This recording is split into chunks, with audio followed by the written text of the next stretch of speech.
Nepatuludan iti Mindanao ti 176 nga pulis manipod ti Regional Office 2 iti nadakamat nga region.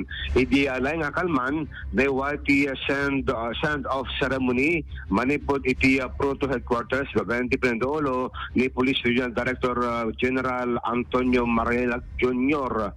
Namuan nga dagiti nadakamat nga pulis kit dimalan ti special training babayan ti 𝐏𝐄𝐒 nga agserbi dagito kas electoral board iti Bangsamoro Autonomous Region in Muslim Mindanao. Kas iti Pro-1 damaten dagiti napatulog nga gapupay ti Ilocos Norte nga dagito ket nagitan nga napatulog jaya Mindanao nga agserbi iti reto umayong eleksyon agpatingga iti Mayo 25, 2025. Para ti Banda Balota 2025 Idol Tennis Alitio Tatak Aramen.